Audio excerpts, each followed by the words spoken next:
नमस्कार, प्रिया बेसिक स्टिचिंगमध्ये आपल्या सगळ्यांचं मनापासून स्वागत। आजच्या ह्या व्हिडिओमध्ये आपण हे जे सिफॉनचे किंवा जॉर्जेटचे ब्लाउज पीस असतात तर ते असेच वेस्ट पडून राहतात, त्याचा आपण सुंदर असा रियूज बघणार आहोत।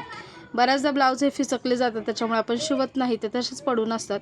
तर खूप सुंदर असा रियूज या व्हिडिओमध्ये सांगितलेला आहे। व्हिडिओ आवडला तर लाईक करा आणि अशाच नवीन व्हिडिओ पाहण्यासाठी चॅनलला सबस्क्राइब करून शेजारचे बेल बटन देखील प्रेस करा, म्हणजे तुम्हाला माझ्या येणाऱ्या प्रत्येक व्हिडिओचं नोटिफिकेशन मिळेल। इथे मी नॉनवॉनचं फॅब्रिक घेतलेलं आहे आणि ब्लाउज पीस घेतलेला आहे। एवढ्या दोन वस्तू वापरूनच मी इथे सुंदर असा रियूज करणार आहे।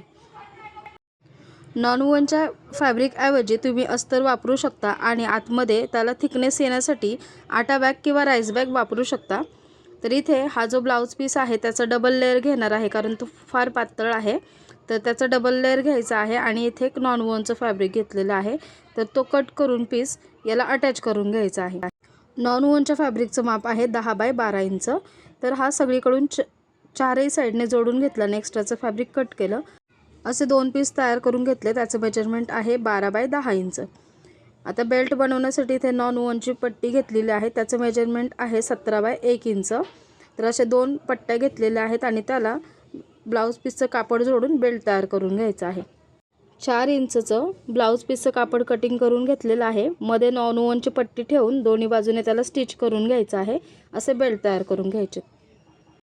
एक फॅब्रिकचा पीस घेतलेला आहे, त्याचा सेंटर पॉईंट मार्किंग केला। 12 इंच आहे तर 6 इंचावर मार्किंग केला आणि सेंटरपासून 2 इंच अलीकडे 2 इंच पलीकडे असे दोन मार्किंग केले। तिथे आपल्याला बेल्ट जोडून घ्यायचा आहे। दोनही पार्टला बेल्ट जोडून घेतले, त्यातला एक पार्ट घेतलेला आहे आणि इथून 2 इंचावर मार्किंग करून घ्यायचं आणि कटिंग करून घ्यायचं आहे। तिथे झिप अटॅच करायची आहे, तर इथे मध्ये झिप अटॅच करून घ्यायचे। तर झिप उलटी ठेवली, त्याच्यावर स्टिच करून घेतलं। झिप आतल्या साईडने टर्न करायची आहे आणि झिपच्या अगदी कडेने एक दाब शिलाई देऊन घ्यायची, त्यामुळे छान सेट होते आणि फिनिशिंग चांगली येते। तर इथे मी दाब शिलाई देऊन घेतलेली आहे। आता दुसरा कटिंग केलेला पार्ट आहे तो सुद्धा इथे जोडून घ्यायचा आहे। हा पार्ट सुद्धा इथे जोडून घेतला, त्याला सुद्धा आतल्या बाजूने टर्न करायचे आहे झिप आणि तिथे पण दाब शिलाई देऊन घ्यायची आहे। दाब शिलाई देऊन झाली, एक्स्ट्राचं जे काय असेल ते कटिंग करून घ्यायचं आहे। दुसरा एक नॉनवॉनचं फॅब्रिक घेतलेलं आहे, खाली ठेवून घेतलं आणि त्याच्यावर हा पीस ठेवून चारही बाजूने स्टिच करायचं, एक्स्ट्राचं कटिंग करायचं आहे। तर इथे पॉकेट छान तयार झालं। आता याच पीसला वरच्या साईडने एक झिप अटॅच करून घ्यायची। झिप मेन फॅब्रिकवर झिप उलटी ठेवली आणि स्टिच करून घेतली। त्यावर एक नॉनवॉनचं फॅब्रिक घेतलं आहे 12 बाय 10 इंचाचं आणि ते ठेवून स्टिच करून घ्यायचे। अशा पद्धतीने स्टिच केल्यामुळे आतल्या बाजूने बॅगेची कुठलीच धागेदोरे दिसत नाही आणि फिनिशिंग खूप छान येते। इथं वरच्या बाजूने स्टिच करून घेतलं तर हे अशा प्रकारे दिसेल। झिपच्या दुसऱ्या बाजूला दुसरा पार्ट तयार केलेला आहे आपण, तो लावून घ्यायचा आहे।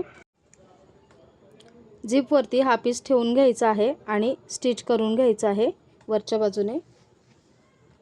स्टिच केल्यानंतर हे असं पलटी करून घ्यायचं आहे आणि या साईडने नॉनवॉनचं दुसरं फॅब्रिक लावून घ्यायचं आहे। अशा प्रकारे केल्यामुळे आतल्या बाजूने फिनिशिंग खूप छान येते। हे स्टिच झाल्यानंतर आतमध्ये अशा प्रकारे दिसेल।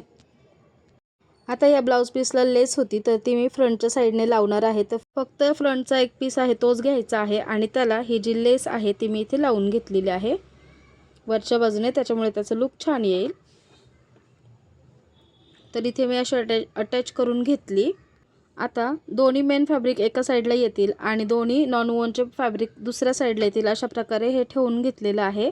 आणि कडेने अर्धा इंचचं मार्जिन ठेवून चारही बाजूने त्याच्या स्टिच करून घ्यायचं आहे। जे नॉनवॉनचं फॅब्रिक आहे तिथे थोडीशी जागामध्ये सोडायची आहे, चारही बाजूने डबल स्टिच करून घ्यायचे। तर इथे मी डबल स्टिच करून घेतलं चारही बाजूने आणि मध्ये थोडंसं ओपन ठेवलेलं आहे।